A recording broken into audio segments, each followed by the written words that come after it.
green gun was when it comes to tracking, right? But when you take away having a thrust on your body at all time like you had in Halo 5, the green gun becomes so powerful, because in those mid-range was like, let's say the back end of close range and then the front end of the mid-range fight, it's almost 100% hit rate with that plasma pistol. So if you can play your distances right, take challenges at a certain angle at a certain distance, you can basically guarantee kills, and there's no reaction time possible. I used to call the green gun the poor man sniper rifle in Halo 5, and I think that's an apt way to describe it in Halo Infinite these days. You hit a person with, it's a body shot, it basically counts as a full kill.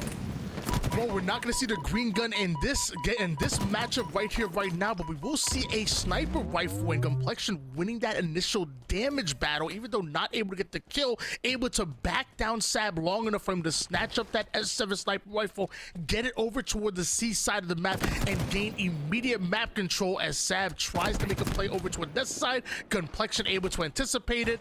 More damage coming in, forcing Gunplexion to reset a little bit here. Well played by Gunplexion not to take that engagement that he knows he wasn't going to win, controlling the pace of this gunfight. No kill on the board just yet, but so far both players not afraid to engage, disengage, and reset in the battle. Gunplexion's gonna be able to take that first one, and look at, hey, hit a little bit of a snap slide right there. Love to see that from him. But what was more important was the way that he got back to tower, right? He's wanting to force the A spawns when possible, because you have the most predictable outcomes of where the challenges are gonna come from, especially when you're playing against a player like Sab. You know that he wants to get into those fights, so you can expect early sandbag pushes when you're playing against a player like Sab. Gunplexion making sure he's looking over toward the C side, sitting over toward that side of the map and influencing those spawns all the way toward the A side. He wants to make sure he's holding on to the strong side of the map. Well played by Gunplexion. One of the reasons why it's a 2-0 lead, even against someone as talented as Sab, going against the challenge down to one shot. He goes, a slight health advantage in favor of Gunplexion, not able to take advantage of it. Love the thought process to try to curve slide in and try to throw off your opponent's rhythm and sneak away an early headshot. Doesn't exactly work the way Gunplexion expected it to. Sab gets his first kill on the board, takes to the skies, off the top rope he goes, and just like that, we are tied up at 2 apiece. And talk about how much of a perfect counter that is, right? The only way he's gonna win that gunfight against the drop shield is if he goes high into the skies and shoots above the drop shield. Perfectly timed by Sab. Gunplexion gets punished, and suddenly that early lead that Gunplexion had is gone. We see Sab trying to make his way over toward the overshield side of the map. Keep in mind that there has been GA, so it's not going to be in play. Gunplexion once again, ultra aggressive play style. Curb slide right into Sab. Luckily, Sab was perfectly positioned over toward the vent to play the bottom mid side of the map and get out of that situation. Otherwise, he would have went down and Gunplexion would have been working those spawns. Well played by both players. And now both players going to reset right as that sniper rifle coming up in less than double-digit seconds. You can tell Gunplexion wanted to goad Sab into a fight there. Said, hey, take me on. I don't care if you have the high ground. Let's get this fight going. Instead, Sab's taking a priority checklist, right? What's coming up? Snipers coming up. How do I get myself the sniper? Well, if I go and get this repulse, I'm going to have a much higher success rate. So he says, no, I'm not challenging you, Gunplexion. I'm going to get what I need to be successful. He gets not only the repulsor, but now the sniper rifle. And well, Gunplexion, he has a ton of work ahead of him if he's going to get this kill. Gets himself a couple of sticky grenades though, so well equipped for the fight. May not have that sniper rifle, but a well-placed sticky grenade can definitely throw off your opponent. That's exactly what Gunplexion is looking to do. Over toward the sandbag side, Sab gets the audio cue. The nade goes in, and Gunplexion hunting down his prey. He is so relentless with the way he's able to use that movement. He can consistently push up on his opponent. Sab getting over toward the tower side, immediately taking height advantage. A great counter to Gunplexion's ultra-aggressive play style. A pseudo reset here, but both players are within striking distance of each other. Gunplexion going for the skill jump. Sab holding on to this height advantage, and looks like a whole new reset because Gunplexion is going to push all the way toward the pillars and the green side of the map. You can see why Gunplexion has prioritized really keeping the sniper off the map. He doesn't really have much interest in playing with that sniper rifle, but what he doesn't want is getting his opponent an opportunity, because of the way that Sab plays his life there. He hits the beautiful shot to get the body down to 1 and then finishes with the headshot. But Sab can play this very passive hide and seek game until he feels that he has an angle or an opportunity that's going to counter Gunplexion the best, and he's been doing that time and time again. Perfectly predicts the route of Gunplexion. Sab starting to really run away with this game. A 2-kill lead, but plenty of sniper and repulses still to work with. Again, the previous rounds we actually saw Evolving initiate kind of that same hide and seek strategy that you kind of mentioned before, where puts down the damage, relocates, puts down the damage, backs down, and really kind of frustrating his opponent and force them to play a lot more aggressive than they would expect to, and take advantage of a mistake ultimately that your opponent would make. And I feel like Sab has the opportunity to do that exact same strategy to Gunplexion right here, right now, but the nades are coming in, forcing Sab to relocate once again. We know how well Gunplexion can play onto his offensive, and now there's no place to hide. Repulses him back, and that's gonna work, giving Sab a killing spree and ultimately a 3-kill lead. Well played by Sabinator.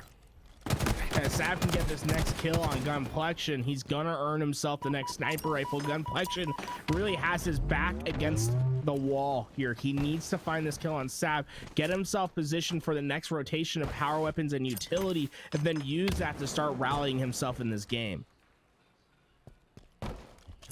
Both players have come to play here. The sniper rifle, the last thing Gunplexion wants to do is fall by 4 kills, but also give a free sniper rifle to Sab. But Sab, there's nothing given, only earned, and Sab, with that initial damage, with those denial grenades, was able to push up, grab that sniper rifle, and then get into a lot more of a favorable position here on the tower side of the map. Height advantage is key, not only for those angles that he wants on Gunplexion, but also with gaining that information and getting that counter play, which is exactly what you see with Sab. A couple warning shots in, plasma grenade almost sticking off the wall. Gunplexion right into the face of Sab, but the body shot is going to connect down to 1 shot. Are both players here? And another reset in, and as we talk about time and time again, every time we see these resets, these stalemates, and time dwindles down, it's going to favor the player that's currently in the lead. Sab's being patient. I love the way he's been playing the sniper rifle. When he finds Gunplexion, he's going to take every opportunity to hit that shot. He's not necessarily trying to conserve this ammo, because if worse comes to worse and Gunplexion wins the fight, well, you're going to give up that sniper ammo anyway. You might as well use it to get the kills. And Sab, being aggressive with that sniper rifle, basically barrel stuffs himself into Gunplexion and grows his lead to 4. And when you get that up close and personal, that sniper rifle almost turns to a shotgun, and then you're seeing it from the mid-range be as effective as possible as well. Love this GB nade that we're seeing it from across the map. It'd be crazy if that ends up landing. But down to 1 shot he goes. Gunplexion gonna still apply pressure here, still push up forward. When you're down by 5 kills, you don't have much to work with. You have to play aggressive as possible, right into the trap that Sab was letting off, and now a 6-kill lead in favor of Sab. Well played so far. This game number 1 seems like Sab's game to lose at this point. Yeah, honestly, with the amount of time in this game, it'd be very hard for Sab to throw this one. Gunplexion's gonna have to not only get these kills, but he's gonna have to get them in quick succession, right? So far, we're probably seeing an average of 45 seconds to a minute per kill. That's not going to be enough for him to get back in this game. He needs to increase the pace of this game and start winning some crucial fights. And I think that's exactly what he's trying to do. I feel like Gunplexion is trying to speed up. He's trying to get into the face of his opponents and turn this into a pivotal gunfight. But not only is Sab very capable of winning those, he's also doing a great job of controlling the pace of the gunfight, which is exactly what you're going to do. Just fundamental 1v1 gameplay that we've seen so far in this tournament, time and time again, is being used to excellence and expertly played here by Sab. Damage down to Gunplexion, forced to back down over toward the mid side of the map. More time being drained off the shot clock here with 3 minutes on the clock. I don't want to say it's impossible, but certainly improbable, especially as Sab has added his 6th kill so far to add to this lead, getting himself a sniper rifle. This is getting dangerous if you're on the side of Gunplexion. Everything just went right for Sab right there. He perfectly timed that kill. He gets the kill and immediately was able to get the sniper rifle. And this is what I love, going with the old, I guess you call it the optic strategy from Halo 5, where you start to waste a bit of that sniper ammo because you're really telling yourself, how does he come back? He needs this power weapon to do it. If I waste the ammo and he has none to use, there's no possible way he's going to out BR me. Sab has to feel so confident about his position, a commanding lead as we approach the end game. Man, the way Sab is moving around the curb slides into the YYs, you can see the confidence. The man is moving with that swagger. He knows that game number 1 is going to be his, and he's moving with the confidence. But he's playing like this is going to be so dangerous for anybody to do anything about it. The body shot into the BR as his lead continues to increase here.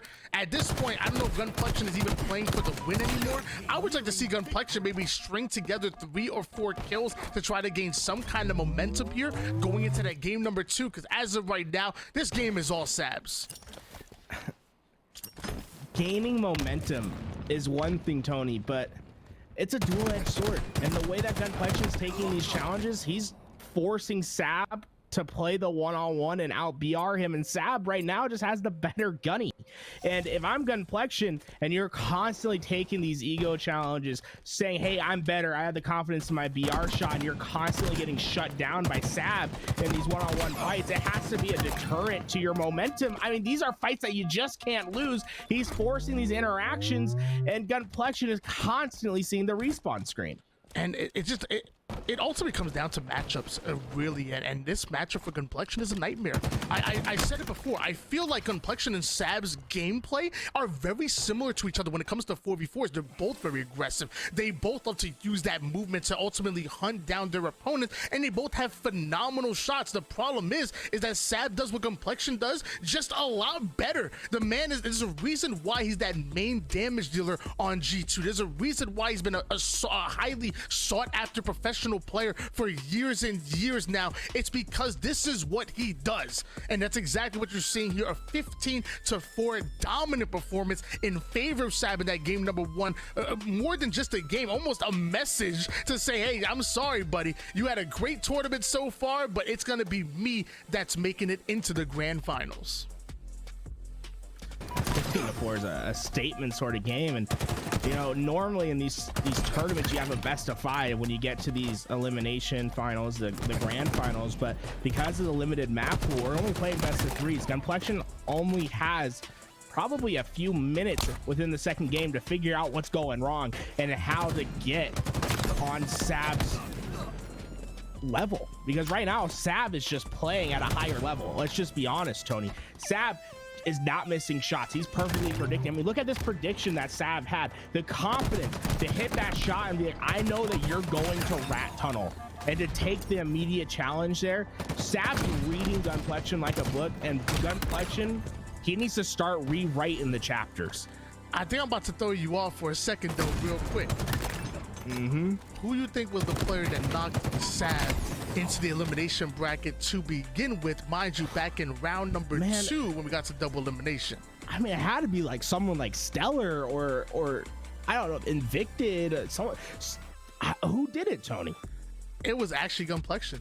Gunplexion? I actually just took a look at the bracket just right now, and Gunplexion was the one to knock Sab down to elimination bracket to begin with in round number 2.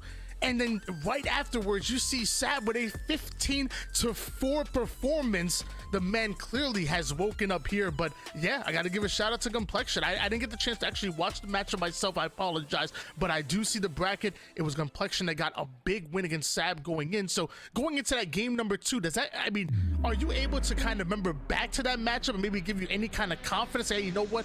Maybe Sab is just a nasty live fire player. I won this matchup before. Like, are you gaining any kind of confidence from that going into game number 2, or is this game number 1 just so fresh in your mind? The insight I have for that, Tony, is back in round 2, we were playing best of 1s, and anything can happen in a best of 1, right? You have a bad game, something goes wrong. It's the best of 3s that show who truly is the best, and that's a good thing for Gunplexion, right? Because now you're down back against the wall. This is where you really have to prove that you are that type of player. And when it comes to 1v1s, when it comes to 2v2s, when it comes to these more unique competitive game types, Gunplexion has made a living doing this stuff. You know, he's so efficient at these sort of game types. You have to figure he's going to find a way to bounce back. But what's concerning to me is just how much of a high level Sab is on right now. It just feels as if he's playing in a 4v4 LAN environment tournament with the way that he's playing in this series thus far. I feel like one thing we saw Sab do so well in the earlier series was instead of just being that ultra aggressive playstyle and playing one-dimensional Halo, we saw him really implement more of a passive aggressive playstyle. Like in the beginning of these games, he slowed the game down. He's trying to understand what you're trying to do as far as your strategy. And then once he got that 2, 3, or even 4 kill lead, that's when he just like something snapped within them. And he just ups the tempo immediately. And almost looks like a totally different player the moment he got that lead. The moment he got that lead, now he's forcing you to win those pivotal battles. Otherwise, things started to snowball from there. And now looking back at that game number 1, it's the same exact blueprint that he implemented in the early losers bracket matchups before ultimately evolving where the whole game kind of just shifted to completely. But that's exactly what he did to Gunplexion is exactly what he did to every single player over towards the losers bracket. And Gunplexion, if you don't be careful, you're in trouble here in this game number 2, because when Sab's playing like this, he damn near looks unstoppable. Let's take a look at these. So we have the commando and the ARs. Maybe we run out of ammo too, or combo.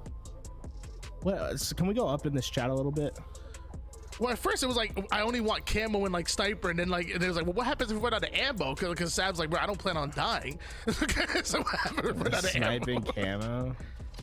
I'm down for sniping camo. So no other weapons. Yeah, I guess like commando is really strong, but once you kill your opponent, you run over his BR. And if we're playing Argyle, there's a whole spawn dedicated to just the BR alone. So I feel like we're good. I feel like we're good with that. Yeah, let's play on it. We should just go play Argyle. Honestly, like, Argyle seems to be the perfect 1v1 map. 2 sniper rifles, right? Except you're not allowed to GA the fusion core. The fusion core is actually a must pick up off a spawn. Oh, dude, that'd be so sick. Dude, imagine it's 14-14, last kill. You get a fusion core, you throw it. It soars through the air. The guy has a sniper rifle. He shoots into the fusion coil, bullet goes through, explosion to kill him, but the sniper bullet went all the way through, hits the headshot, boom, 15-15, tied game. God, can you imagine, Tony? Argyle should be a staple. I don't want to imagine this, bro. This is not a world you don't like that the I want to live in. No. Look how long this GA is going here. Like, dude, honestly, it shouldn't take this long to GA chat? Like, I feel like we need to hop into a voice chat, and it'd be a lot more effective. Yeah, it's really not that hard to GA stuff. Gunplexion is saying no camo. That's kind of I honestly. He said no camo before. He was actually he was so pissed. Like no he broke a GA, bro. Like, it was that bad. I hate no camo recharge, because I think camo gives you it just allows players to push. And what happens on recharge when there is no camo is it's a lot of sitting in a corner with a shock rifle and listening, which I don't think is that fun to watch. I don't know why I thought you were gonna say what happens on recharge stays on recharge. That's true too. I'm not sure why I thought you were gonna say that. Louis, roast them real fast. Call them bad. Now he's the type. Tools told me to tell you. Oh my gosh. Jeez. Yeah, we had to GA Louis. Louis would definitely win this whole 1v1 tournament, bro. I swear to bound he'd win. They're lucky that he's on the table today doing the directing of the show. God knows they would not be ready for Louis' hot VR. I'll tell you one thing. Louis probably be good out with these 1v1s because he likes to challenge everything. Yeah. You ever play with Louis, man? He's out there. He's a fiend for the challenge. Yeah, I know. He plays on a fairly lower sensitivity, and he is not afraid to.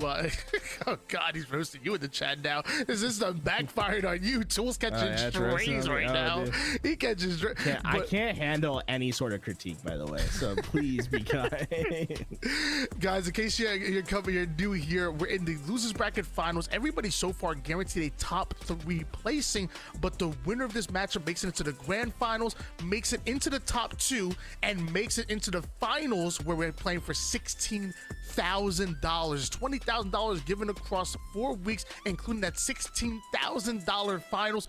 Only the top 2 qualify here. So this next matchup is so important. There's so many implications on here. If Sab is able to win it, that is it. He makes it into the grand finals. He's going to play obviously for that first place prize pool, but he guarantees a spot over in January. So that's how important. I mean, obviously making it to the top 3 of a tournament, what, 350 some odd people, is really impressive. I don't think you have any reason to hang your head low, but to also be 1 spot away from making it into the finale, that's crazy. I'm thinking, like, I want to get that 16K, and I want to put a down payment on a 2023 Honda Civic, bro. I want the lowest payment possible. My credit is really good, and if I'm dropping 16 racks, bro, what's your credit, Tony? Yeah, my credit is great, bro. Yeah, I'm rocking like a 420, bro. Oh, 420, bro. Oh, yo, how do you get it so high, bro? It's lit, bro. It's lit, bro. You don't even know.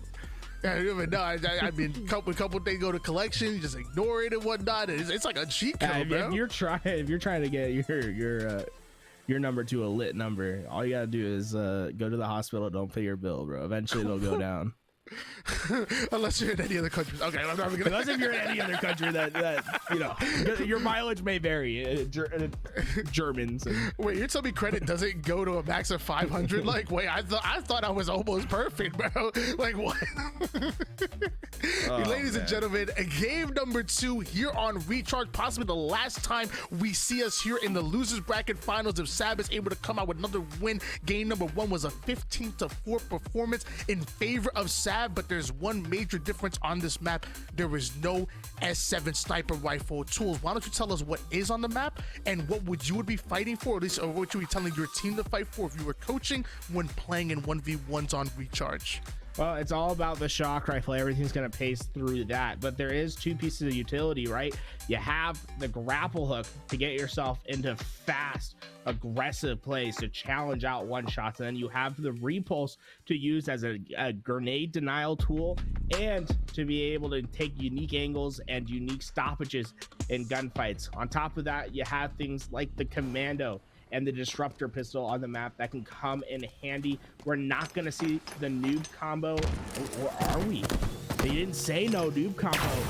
And Gunplexion already seeing the bad hurt from that. I did not expect them. I guess I didn't pick up on the fact that they're going to play with that noob combo, and well, Sab using the utility early on to get himself an advantage. With the camouflage not in play, you notice both players really fighting heavily for the shock rifle control, and Sab winning it immediately, but Gunplexion gonna peel him from across the map. That is a huge kill by Gunplexion, not only to stop the momentum that was going in favor of Sab, but also to obviously tie up the game and get himself a shock rifle, and now this favorable position that Sab was fighting for in the early game. Yeah, let's see how Sab tries to get close to this gunfight. Opts to go to trippy corner. The grapple gonna help him get away. Sab looking for the escape routes and Gunplexion. Did he challenge too early? He doesn't have the advantage in the gunfight, but the shock rifle helps. All it takes is one tap to the head. Oh, the trades come through. Who gets the favorable spawn to collect that shock rifle? I feel like very similar to live fire. Correct me if I'm wrong, but like with Recharge, you know, you have the shock rifle, which is comparable to S7 sniper rifle, and then you could also sit over towards this bat ledge gold side of the map and have that height advantage similar to a seaside tower. So although the map is very different from live fire, and we might see a similar flow, a similar gameplay that we did in game number 1, just because the same advantages and strategy are here on the map, especially with the camouflage not in play. Gunplexion using those battery ledges as protection against the noob combo. He exposes himself for just a second too long. That green goo is going to melt the shield, and that's exactly what happens. Gunplexion just has to play a patient game there. He got the shock rifle. You don't have to take the immediate challenge. You're tied up. Get the shock rifle, move away, try to get distance on that green gun, because you know if you push through that route, you're gonna get hit. And well, it comes at a steep cost for Gunplexion, not only down in the game now, but powerless to the shock rifle. And Sab showing us that even though you can't sprint with a charged up plasma pistol, you still can clamber, and he uses that to perfection, earning himself that shock rifle. But a well-placed grenade by Gunplexion is going to shut him down immediately, tying us up at 3 apiece once again. And both of these players fighting so hard for this shock rifle in this back and forth action. Gunplexion has to have heard that, right? Sab's underneath. Remember, your headset's so valuable in these series, but Gunplexion not able to quite hear the rotation from underneath. Sab caught him by surprise. Fortunately enough for Gunplexion, he's going to be able to survive, but he might need to crank up the headset quite a bit, Tony, because you can't be letting Sab run away left and right underneath you and not be hearing those sound cues. Information is always earned, never given. So I mean, if you have a good headset, it can really help you understand the flow of the map and understand what your opponent is looking to initiate, whether he's getting aggressive on you, getting defensive, and escaping the situation. That headset's going to be so important, especially in 1v1s when the map is so quiet. But now Gunplexion lining up the shock rifle, follows it up with a plasma grenade. A bit of a reset here as he's looking to cut off the exit points for Sab. He knows that Sab feels trapped. That grenade gonna bounce right off the wall. Hope you call bank shot on that one, Tim Duncan style with the sticky. That's a great opportunity for Gunplexion. Now Sab is going to be trapped towards the tower side. One great shot from Gunplexion can really start to put this game in his favor. I love how aggressive Sab gets as soon as he gets information. Look at him traveling to that tribute corner as soon as he can. Gunplexion's gonna give him a haircut, but not enough to get the kill. And well, Sab doesn't give up when he smells blood. That haircut ain't gonna stop Sab. In fact, you know, he looking good right now. He got himself a nice little fade. You know what I'm saying? You know, he looking good. So you guys really aggressive. You look good. You play good. And that's exactly what you see. Sab gets himself a big kill.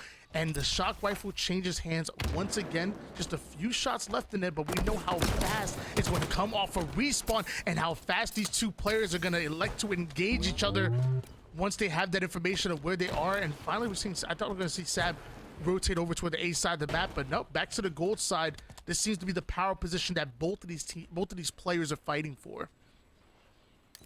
He's gonna get the information on Gunplexion, sees the cross, and well, we've seen a lot of gold control with that shock rifle, and with how powerful the shock rifle is, Tony, I think that maybe they ought to start exploring some pushes towards A, like you were saying, because you can just barrel stuff. You know, if you get close enough, get yourself a clean lane, you can barrel stuff into control, start pacing the game out a little bit more in your favor. So far, we've just seen fights in gold and control to gold crosses that I think there's an opportunity for some shakeups here. I feel like we need mid-game GAs. Like, I feel like the moment a player starts going off, 4 kills with the shock rifle, you just type in the text chat, GA, that's it, boom. Like the moment someone starts going off with a weapon, mid-game GAs, everybody gets one of like a challenge flag in football. I don't know. Shock rifle with the hands of Sab, right up to the gold side, down to one shot he goes, gonna try to reposition here to gain his shields back. Gunplexion obviously wasn't close enough to curbside or close the distance there, so he felt confident to try to play for his shields. And now Gunplexion wants to throw off Sab. He's going for a long rotation here, but making a lot of noise while doing it. It seems like everything just goes back to normal, right? I think this is how we started this whole engagement. Sab went on a little trail to check out some new sites over at Long Haul, but he eventually comes back to home. This gold pipes room has been truly where he's made his home. And I think Gunplexion, he might have to commit some felonies, get close, start to commit a break-in, because Sab is too comfortable in this position. Yeah, man, the man got a lazy boy here, you know, got a recliner. Man got a mini fridge, just putting his feet up on the coffee table. The man owns real estate right here with the gold side. Gunplexion got to shut it down immediately, even if it means giving up his life to do it. 5 minutes on the clock, tied up at 5 apiece. So far, both of these players seemingly evenly matched on recharge, which is a much different story than we saw on Game 1 Live Fire. they didn't GA the needles. I'd love to see Sab creep up if he can get this Gunplexion. If he can get Sab trapped in an angle where he doesn't have a quick escape, that needle is basically a guaranteed kill. But after shooting those off, I don't think Sab's going to be taking any sort of a challenge that's going to give the needle an advantage. Yeah, Needler gets really strong in open space, like right here, right now, but it looks like Sab was not willing to challenge that. Fears the pink mist does Sab as he backs down towards a corridor. You definitely need to play around the wall with no utility like a thrust or a repulse. Luckily, Sab recognized the situation, backing down immediately, but these angles are cut off. Gunplexion is limiting Sab's options unless he goes wide over toward the glass side. Gunplexion wants to hunt him down right here, right now. Try to bait him out toward the bat ledge. Will you not challenge me, Batman? Will you not challenge me? Sab gets himself a big win onto Gunplexion. The Needler, not enough, but the shock rifle might be. I think Sab's gotten half his kills off the green gun. It's been so effective for him, and Gunplexion just wants to get close. And I think Sab is smart on not leaving the pipe area when he has that gun, because he knows how powerful it is in this position, right? If he's forcing Gunplexion to challenge him, and by the time Gunplexion does, well, it's too late. The green gun hits, and that's an easy kill. 6-5 lead in favor of Sab, trading out that plasma pistol for the shock rifle. Once again, Gunplexion gonna delay just a little bit of a hezzy. Sab checking all corners. Just heard that nade go off, so that's information that he wants to use in the close range. Gonna trade out that shock rifle for the plasma pistol. And with that, Gunplexion ends up backing down in a mid-range fight. He goes right to the shock rifle. He is juggling power weapons like a champion right now, and bounces the plasma pistol right back at him. A bit of a return to sender. Well played here, Gunplexion, to counterplay with the plasma pistol, but Sab is still on the hunt. Oh, Sab gets the perfect angle, can pace his last shot, and gets the easy kill. And like you said, juggling the power weapons, a very interesting decision here to just keep the noob combo at close proximity so that he can swap and use whatever is the best tool in that situation. I'm not mad at it. I'm actually mad that nobody else has done it so far. I think it's an excellent strategy. If there's a power weapon that's better from close range, have it close by so you can swap to it at a moment's notice. From the mid-range, have that shock rifle readily available. You see that? He had the shock rifle, fired it off. Once he knew Gunplexion was at the close range, right to the plasma pistol he goes. This is a phenomenal strategy, and largely the reason why Sab has made a campfire here on the bat ledge side of the map. Down to one shot, Gunplexion trying everything he can to play his life, but the patience from Sab awards him the kill, and a 3-kill lead so far, and just spinning in circles and staring down that plasma. Like talking trash to the plasma pistol right there. Just staring it down. He tried to use the weapon pad to get a chain reaction on Gunplexion. Interesting decision, but Sab ends up having to leave this fight. He finds the backside of Gunplexion, but there is the dual-edged sword of playing the dual power weapons, right? As he has given the shock rifle to Gunplexion for essentially free. I mean, he didn't have to get a kill. It was just laying on the ground, and now Sab has a green gun versus probably the most powerful weapon in this game. I think I might have just learned something today. Can you grapple with a charged plasma pistol? Yeah, you can do anything but sprint. It's very interesting. I didn't know. Wow, I guess I need to freaking play more or something. I honestly didn't know you can grapple. You can throw water grenades. plasma. I knew that. That I did know. Yeah, anything with your left hand. What? You can do anything with your left hand, Tony. Chill, bro. 3-kill lead in favor of Sab. 30 seconds on the clock, and it might just be mathematically impossible. An 8-second respawn. 8 times 3 is 76. So there's not enough seconds on the clock for Gunplexion to come back, and this Sab is going to take this win. And he even offers him the plasma pistol, saying, look, this is the gun that beats you. You need to learn how to use it. Gunplexion says, no, I don't like it. Gonna shoot it. He doesn't like the shock rifle either. Communication is coming in, and now he's teabagging both weapons as Sab comes out with the 2-0 victory over Gunplexion, stamps his ticket into the finals over in January, and going into the grand finals to play against the lion's share of the $1,000 prize pool that's offered today. I was glad that Gunplexion can make a statement at the end of that game. No plasma pistols, yes to shock rifles.